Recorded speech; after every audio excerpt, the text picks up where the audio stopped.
بسم اللہ الرحمن الرحیم۔ تو نماز آنکھوں کی ٹھنڈک ہے، دل کا قرار ہے اور راحت قلب رسول صلی اللہ علیہ وآلہ وسلم۔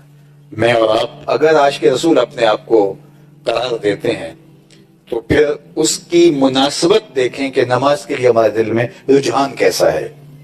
اگر ہمارے دل کے اندر نماز کے لیے رجحان نہیں ہے اور وہاں آ کے ہمارا عشق سرد پڑ جاتا ہے تو پھر ہمارا عشق نہیں ہے، ابھی بہت کچا ہے۔ اے بلبل شوریدہ تیرا نغمہ خام ہے ابھی، اے بلبل شوریدہ تیرا نغمہ ہے خام ابھی، کچھ اور مدت کے لیے اپنے سینے میں اسے تھام ابھی اور اپنے سینے میں اس کو تھام کر کے پختہ کرنا پڑے گا۔ تو نماز یہ سکون آور ہے، تسکین آور ہے۔ یہ نہیں ہو سکتا کہ نماز سے جو ہے وہ انسان بھاگے اور فرار اختیار کرے۔ میرے اور آپ کے آقا و مولا حضور ختم المرتبت صلی اللہ علیہ وآلہ وسلم نے اپنی امت کو جو آخری دو وصیتیں کی، اہم ترین وصیتیں، ایک تو عورت کے بارے میں اور جو کمزور باندیاں تمہاری ملک میں ہیں ان کے بارے میں کہا کہ ان کے بارے میں اللہ سے ڈرنا، اور دوسرا حضور نے فرمایا الصلاۃ نماز۔ تو یہ آخری حضور علیہ السلام کی وصیت ہے جو امت کے نام ہے، نماز کی تلقین۔ اب یہ ایک طے شدہ حقیقت ہے، میں نے کہا کوئی پیچ فلسفہ نہیں ہے کہ اس کو سمجھنے میں دقت ہو کہ دل کو صاف کیسے کرنا ہے، اس کا ذریعہ کیا ہے۔ مجھے پتا ہے کہ میرے کپڑے میلے ہو گئے تو 2 آنے کا صابن لائیں گے اور کپڑے صاف کر لیں گے، یہ میلا ہو گیا ہے تو وہاں سے ریگ مار لائیں گے اور اس کو صاف کر لیں گے، تو دل میلا ہو گیا تو یہ بھی سیدھا ضابطہ ہے کہ ذکر کی کثرت کریں گے اور نماز پڑھیں گے تو دل صاف ہو جائے گا۔ یہ ایک طے شدہ، اس طرح دو سے ضرب کھاتا ہے تو جواب کے اندر حاصل ضرب 4 آتا ہے، اس طرح یہ سیدھا ضابطہ ہے۔ اگر صفائی قلب کی، طہارت دل کی اگر میں اور آپ چاہتے ہیں تو ہمیں کثرت ذکر سے اپنے دل کی ستھرائی کا، پاکیزگی کا سامان کرنا ہوگا۔ یہ ہو ہی نہیں سکتا کہ ذکر کی کثرت کریں اور دل صاف نہ ہو، دل ستھرا نہ ہو، دل کو پاکیزگی نہ ملے، اور نماز سے دل کو پاکیزگی نہ ملے۔ یہ تو قانون دے دیا اور یہ ایک ہمارے سامنے ضابطہ رکھ دیا، لیکن انسانی زندگی کی کمزوریوں کو بھی میرے اللہ نے بیان فرمایا۔ بل تؤثرون الحیات الدنیا والآخرۃ خیر وابقیٰ۔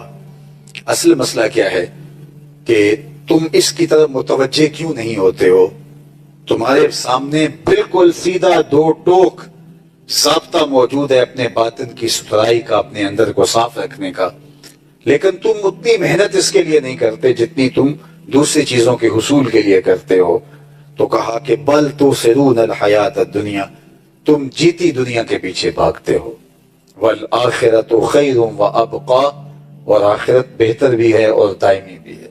یعنی تمہاری بھاگ دوڑ، تمہاری کوشش، تمہاری جدوجہد دنیا حاصل کرنے میں، دنیا کو جمع کرنے میں لگی رہتی ہے۔ میں اور آپ اگر اپنے اندر اتر کر کے دیکھیں تو دن کے 24 گھنٹوں کے اندر ہماری بھاگ دوڑ زیادہ تر کس چیز کے حصول کے لیے؟ شہرت حاصل کرنے کے لیے، عزتوں کے حصول کے لیے، لوگوں کی نظروں میں محبوب ہونے کے لیے، خواہشات کی تکمیل کے لیے، ضروریات زندگی کو پورا کرنے کے لیے۔ یہی ہماری زندگی کا زیادہ وقت اس پہ گزرتا ہے، اور جو اس میں تھوڑا وقت ملتا ہے نماز کا، اگر پڑھتے بھی ہیں تو کوشش ہوتی ہے کہ آخری وقت میں جائیں اور پہلے واپس نکل آئیں، اور جلدی نماز کو جو ہے وہ ہم ادا کر رہے ہوتے ہیں۔ حضور علیہ السلام گزرے، ایک شخص اپنے بھائی کو حیا کے بارے میں واز کر رہا تھا، تو آقا کریم نے فرمایا داہو فإن الحیاء من الایمان، چھوڑ دے اسے، حیا ویسے ایمان سے ہے، یہ تجھے سکھانا نہیں پڑے گا، خود بخود آئے گا۔ تو حیا ایمان کے ساتھ جڑی ہوئی چیز ہے، ایک چیز آئی تو دوسری چیز بھی ساتھ ہی مل گئی۔ تو اگر حیا رخصت ہو گیا تو ایمان کا بھی کباڑا ہو گیا۔ اور حیا کے جوہر کو چھیننے کے لیے نادیدہ ہاتھ کام کرتے ہیں، وہ اس لیے کرتے ہیں کہ حیا کے ساتھ ایمان جڑا ہوا ہے۔ جب حیا باختہ ہو جائیں گے تو ایمان سے بھی ان کو خالی کر دیں گے۔ ان کو یوں کہنا کہ تم کافر ہو جاؤ، اسلام چھوڑ دو، کوئی بھی نہیں کرے گا۔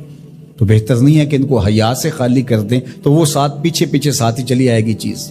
تو اب دشمن کی یہ چال یہ ہے کہ یہ مسلم کافر تو نہیں ہوں گے، لیکن اس طرح کیا جائے کہ ان کو مسلمان بھی نہ رہنے دیا جائے۔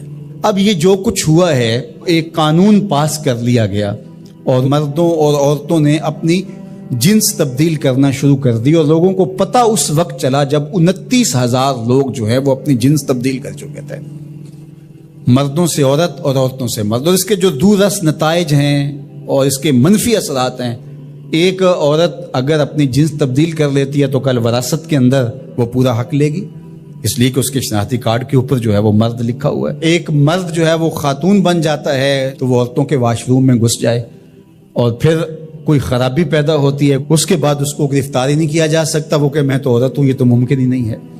تو بتاؤ کیا ہوگا؟ معاشرہ کس سمجھ جا رہا ہے اور کس رخ پہ جا رہا ہے؟ یہ ہم نے کبھی سوچا تھا؟ جس معاشرت کی اصطلاحات میں حیا آتا ہے، جس معاشرت کی اصطلاحات میں تقوی آتا ہے، جس معاشرت کی اصطلاحات میں عفت، پاک دامنی، اس طرح کی اصطلاحات ہیں جس قوم کی، اس قوم کے ایوان بالا میں اور ایوان زیری میں یہ قرارداد آتی ہے، پھر باقاعدہ یہ قانون کا حصہ بنتا ہے اور پھر باقاعدہ عملی تنفیذ ہوتی ہے۔ اور جن این جی اوز نے کروڑوں نہیں اربوں روپے اٹھائے ہیں، وہ رپورٹ پیش کرتے ہیں کہ ہم 29,000 کے فگر تک پہنچ کے آگے بڑھ رہے ہیں۔ شبخوں مار دیا جاتا ہے، لوگوں کو پتہ ہی نہیں چلتا۔ جو 22 کروڑ عوام نے نمائندے بھیجے تھے، وہ اتنے بے خبر تھے کہ وہ وہاں بیٹھ کے جو ہے وہ چائے کے کپ کی چسکیاں لیتے رہے اور ڈیسک بجاتے رہے، انہیں پتہ ہی نہیں کیا ہو گیا۔ جو بڑے ان امور کے مار تھے، ان کو سال بعد پتہ چلا کہ یہ کیا ہوا۔ تو یہ معاشرت کو اس گندگی میں، اس غلاظت میں دھکیلنے کے لیے سب کچھ کیا گیا، اس کو قانونی تحفظ فراہم کر دیا گیا۔ ہم جنس پرستی کی طرف، اور نہ جانے وہ لفظ نامانوس ہے ہمارے لیے، لیکن اب وہ سرایت کر گئے اس معاشرے کے اندر، اس پہ بات ہوتی ہے۔ اور ہم کہاں گر گئے ہیں، کس گڑھے میں گر گئے ہیں؟ ہم انسان ہیں، یہ تو چوپائے بھی نہیں کرتے۔ جو آج مغرب کر رہا ہے، وہاں کے سنجیدہ طبقے بھی اس پہ آواز اٹھاتے ہیں، وہ بھی سر پکڑ کے ان کے دانشور کہتے ہیں یہ کس سمجھ جا رہے ہو؟ چونکہ جمہوری نظم ہے، جہاں زیادہ لوگ ووٹ ڈال دیں گے وہ ہو جائے گا، لہٰذا اس وجہ سے وہ مجبور ہیں۔ لیکن وہ کہتے ہیں یہ کیا ہو رہا ہے، یہ کیسے ممکن ہے؟ اللہ تعالیٰ نے قرآن مجید میں ارشاد فرمایا اولئک کالانعام بل ہم اضل، انسانوں کی اقدار سے برگشتگی اور ان کا اخلاقیات سے دور ہو جانا، اور اس کے نتیجے کو اللہ تعالیٰ بیان فرماتا ہے، تمثیل کے طور پہ چیز بیان فرمائی کہ یہ لوگ چوپائے ہو گئے ہیں۔ اولئک کالانعام، یہ چوپایوں کی طرح ہے۔ آگے فرمایا بل ہم اضل، بلکہ یہ چوپایوں سے بھی بدتر ہو گئے ہیں۔ آپ نے کبھی نہیں دیکھا ہوگا کہ کسی نر چوپائے نے نر چوپائے کے ساتھ جفتی کی ہو۔ جب جنسی خواہشات پیدا ہوتی ہیں تو وہ اپنی مادہ کو تلاش کرتا ہے۔ کبھی نر سے جفتی نہیں ہوا ہوگا، لیکن انسان جب اخلاقیات سے گرتا ہے تو وہ اتنا گندا اور بدتمیز ہو جاتا ہے کہ یہ تمیز بھی ختم کر دیتا ہے جو چوپائے بھی رکھتے ہیں۔ تو یہ ہے چوپایوں سے بھی بدتر ہو جانا، غلیظ گندا عمل قوم لوط اس کی زندگی کا حصہ بن جاتا ہے۔